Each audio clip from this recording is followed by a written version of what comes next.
as Ashley mentioned, I worked for Army Corps for 11 years. I spent 4 years in West Virginia, but then I spent 6 years in Portland district. So I still feel like this is my home. I just moved to Denver in January 2023. But in my work in Denver, I've brought all of the Willamette Valley with me because as it turns out, we are driving a lot of the risk for the entire country with our dams here. And a lot of it is due to the seismic hazard that we have with the Cascadia Subduction Zone. We also have some flooding hazard as well, but for this talk, I'm going to focus on the Cascadia Subduction Zone.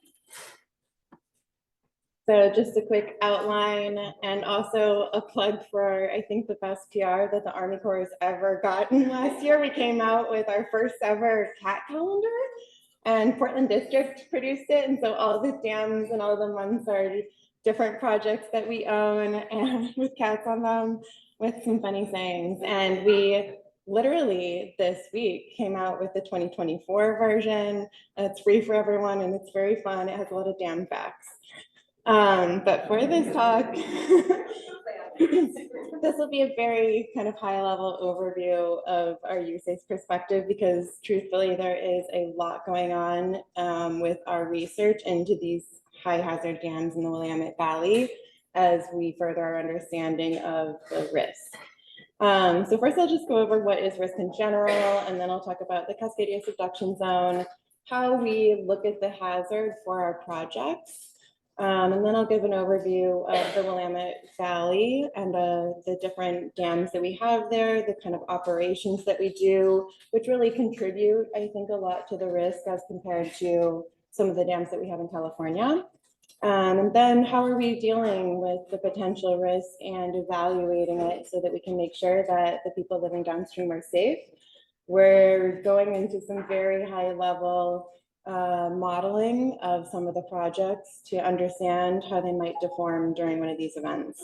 And at the very end, I'll talk a tiny bit more about what I do in my job and then some of the student and graduate opportunities that we have both in Lakewood where I work and in Portland district where I used to work. Okay, so first of all, what is risk? And this is how we had to come up with some way of prioritizing this overall larger pot of money that the federal government has. How do you decide which dams or which projects are going to get money? We had to come up with some way of evaluating them. And it was really things like Hurricane Katrina and things like that that really brought to the forefront the way we were looking at risk and updating how we were doing that within our program. So each of our dams or levees that's sitting there, we have potential hazards, which could be usually a flood or an earthquake event. And then how will that levee or dam perform during that event? What could go wrong? Are there any potential flaws? A lot of what I do as a geologist is look into how is this structure built? How is the foundation? Were there any flaws within the foundation that weren't treated properly? You know, there are flaws within the embankment, things like that. But the risk doesn't exist unless there's something downstream, like consequences for life loss or economic. And so I do think it's sometimes a sensitive subject in Oregon because there's so much environmental interest in the salmon in particular and all of the various fish and wildlife that we have. However, even for a really modest flood event like we had in 2019, there was, I wouldn't even necessarily call it a flood event, we call it a high flow event. We saved average calculation of $1.9 billion in potential damages if the dams weren't there. So I think what happens is now that the dams have been built, a lot of the infrastructure downstream gets built up and now we're protecting that. And so we need to make sure that everything downstream is safe now that you guys all live there. Okay. And so what really is dam safety? We are going to call it the art and science of ensuring the integrity and viability of dams such that they do not present unacceptable risks to the public property and the environment. And so that's the focus of my work. And I think it's really important because some of these dams were built like Bonneville in the 1930s. So the structures are aging beyond some of their potential design life at the time. We need to make sure they're safe. And then the other part of it is when we get into Cascadia, you know, we've really found out about that potential risk in the 1980s. So these dams were built in the 50s or earlier, things like that. We need to now make sure they're safe for something they weren't actually designed for. Okay, so this will be a little bit of review for some of you that are local here, but we'll talk briefly about the geology and get into how we evaluate the hazard. So the Cascadia Subduction Zone, you guys kind of know these basic physiographic regions, but it's important to understand when we get into the plate tectonics and how these different subplates are sort of moving and turning. So we have where we are, the Willamette Valley, Puget lowland, and then we have the Cascade Mountains, and then along the coast, the Coast Range, and then up north towards Seattle, the Olympic Range. And then when we get into cross-section view of this, as you guys know, we are on a big subduction zone that runs from Northern California to Southern Alaska. And so we have the Juan de Fuca plate, the oceanic plate, which is denser, subducting underneath the North American plate. And so we have this parallel mountain range where we have the deeper melting of fluids as this oceanic plate subducts. And then we get the Cascade volcanic arc here. And then along the coast, you have this slower accretion of sediments as the oceanic plate is subducting. So you have a lot of sedimentary rocks that are cut by dikes and things like that along the Coast Range. So super interesting geology that we have. But how does that relate to our understanding of the plate tectonics? This model was put together originally in 1998. It got updated many, many times, but the general understanding of the motion is still the same based on updated measurements that we have. And I'll show you another graph in the next slide. But in general, we have this Western North America breaking up into smaller crustal blocks due to shear by this northward moving Pacific plate by the basin and range extension.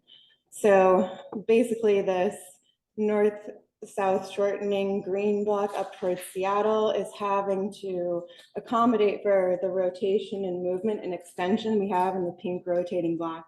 And because of that, there's some different seismic hazards that Seattle has to consider, a lot of thrust faults and some other more shallow crustal potential sources.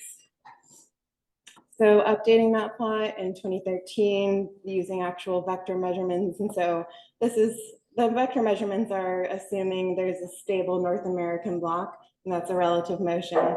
So it agrees with the previous block model that was put together several years earlier. Okay, and then getting more into Cascadia, why didn't we know that Cascadia existed until the 1980s is because no one lived here in 1700. So it was in the 1980s and mostly work from Oregon State University that got conducted offshore, and they started finding this evidence of old buried forests and tsunamis and things like that. And then the more places they looked, the more evidence they found. And there's quite a bit of it. And so there's been, even today, I would say the Cascadia Subduction Zone is the most researched fault in probably the world. And it's continuing. We're always updating our ground motion prediction models as we try to further understand that hazard. Since we really didn't have any way of recording it in 1700, it's much harder than, say, like a shallow crustal earthquake that we have many, many records that could be similar to that. We don't know what the 1700 event looked like. So we're really trying to further understand it. And so they started finding Mount Mazama ash, which was correlated in all these different offshore basins. And what they found was it was mostly in these offshore channels, which indicated that it probably was mostly not from airfall, but from these large underwater slope failures.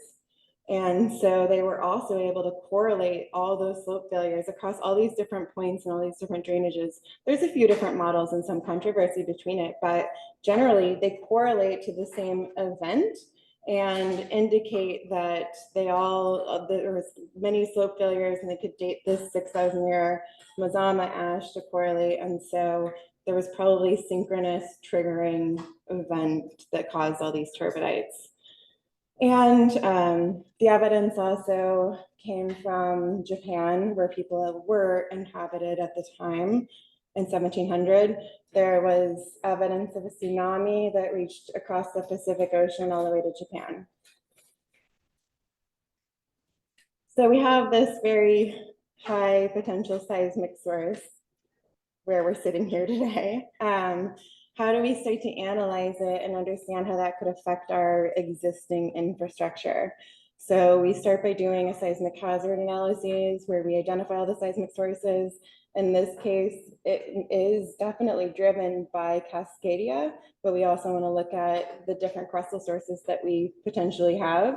And the crustal sources do start to pick up risk in different areas, like in the Yakima Valley and places like that, or towards Mount Hood. So I think it's important to go through that exercise. And also, when you're doing the seismic hazard analysis, you could actually do it on many different measures like magnitude, acceleration, velocity, displacement, etc. But for what we use, I think it mostly comes from design code for bridges and things like that. But all of the analyses are focused on acceleration. So what sources do we have here? We are near their boundary. The plates can lock together for centuries, and then suddenly there could be a giant earthquake. And so we've been in this locked position for a long period of time. We have in this highlighted yellow, the shallow crustal potential.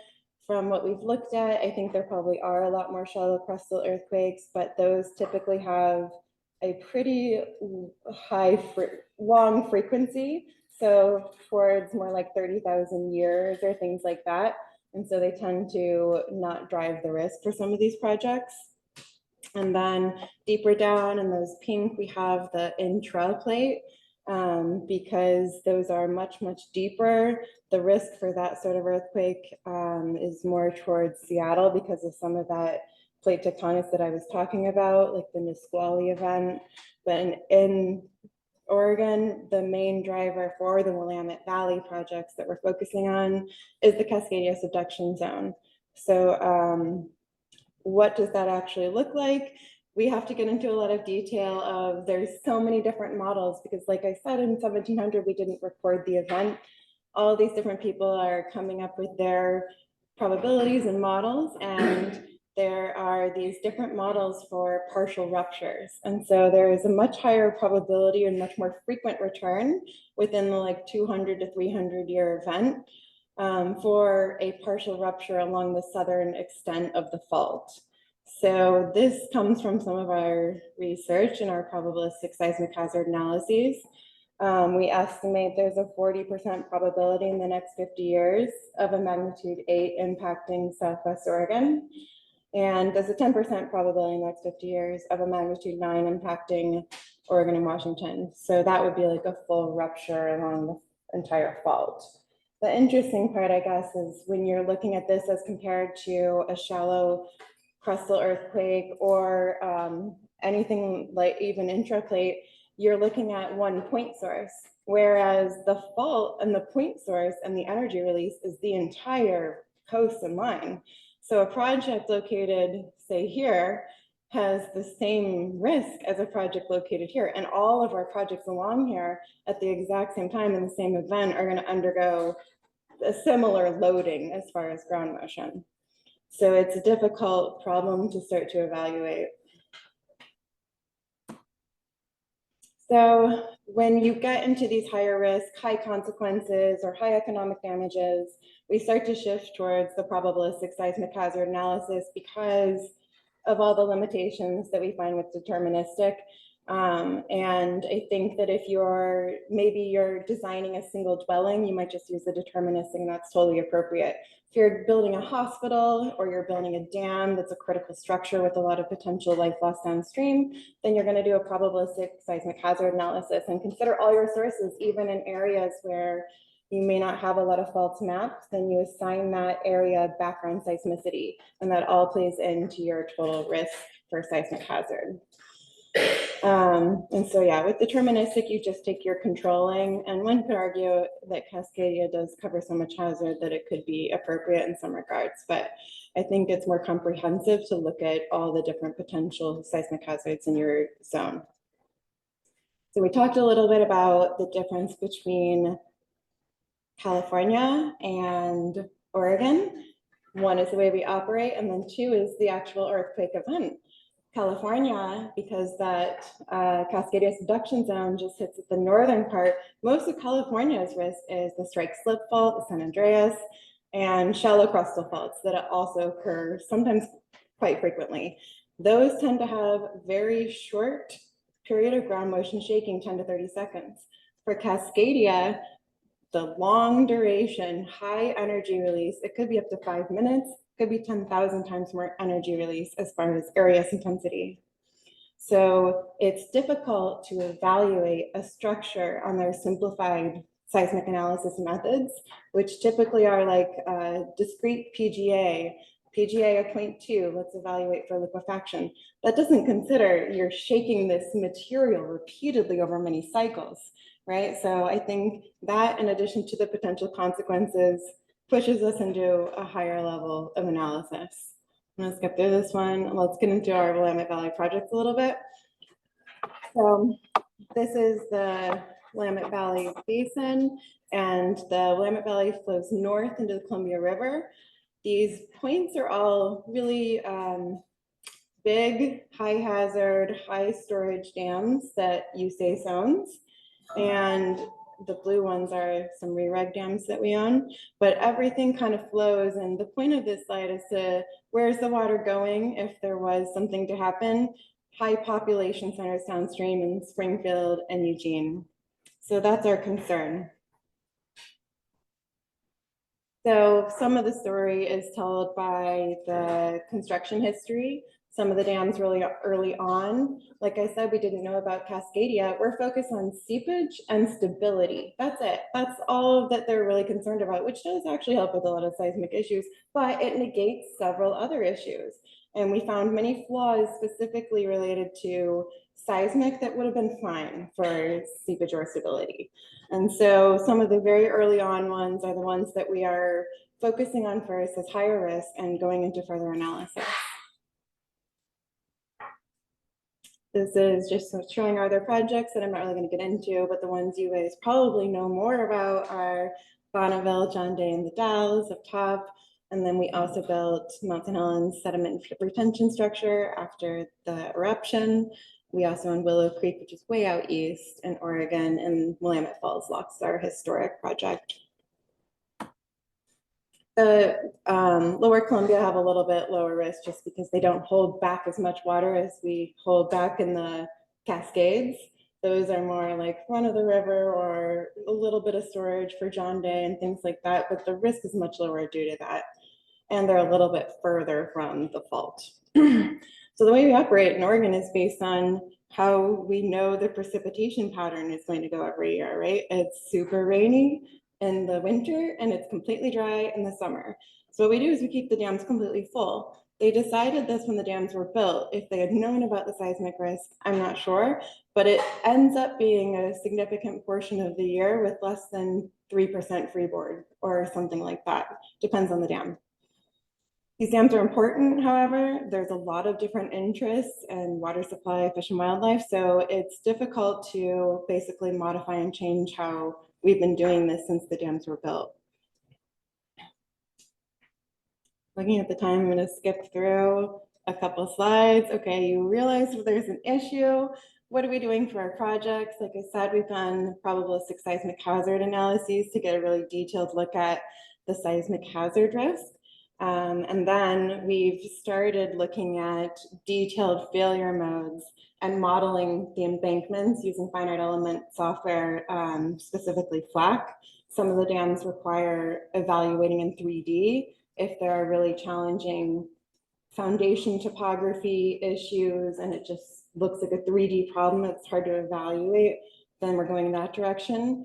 A little bit is an investment into evaluating these because we own so many of these high hazard dams. It would be a significant contribution if we start modifying all of them. So we really want to make sure we have a good grasp on the risk before we start doing that. But there could be potential dam modifications in the future. I'm going to skip over my Cougar slides, favorite dam. And this is some of the cool, these are the last few modeling that we started doing. This is Cougar Dam. It's on the McKenzie River in the Willamette Valley. Famous dam. It's had some static settlement issues and things like that. Casa Grande actually weighed in on the design. Super interesting to read all their board of consultant meeting reports. But he actually designed kind of the final design they went with. So we're actually doing this one in 3D. A lot of it's related to really steep geometry as well as the sloping core and sloping zones in the embankment. So really fun stuff that we're doing. I would say state-of-the-art level for seismic analyses of these projects. Okay, so we're towards the end. So what opportunities do we have? Like I said, I work for the Risk Management Center. I spent 10 years at the districts that we have, Huntington District and Portland District. And then I moved to Denver and started working for the Risk Management Center, which started in 2009. And it's supposed to be a nationwide center that helps with risk assessments that the districts and things are doing. And it's really impressively technical, all the people that I'm working with. And they really are at the forefront of so many different types of engineering geology challenges. I'm really impressed with everyone that we have there. And so there's a plug for our center. And then opportunities, we are always looking for top talent in geology, geotechnical engineering, hydraulics, hydrology, structural engineering, statistics, economics, computer science, and social science. We are starting a lot of paid internships in my office in Lakewood, which is really interesting because it's historically a highly technical center that only offers these high level people, but now we want to take some of the best graduates and start training them up and spending some of our time mentoring. So I'm really excited about that. And they are paid and good jobs that could turn into full time. We also offer SMART scholarships, so I put a link to that. And then here's a link to our recruiting website if you would like to, if you're interested in something in Lakewood. And I also would like to introduce my friend and coworker, Caroline Williams. She is the current chief of dam and levee safety at Portland District. And they probably also are going to have some future internships coming up. So if you're interested in that or want to hear more from either of us, yeah, get to know, come up to us after. I think we might go across the street. So are there any questions?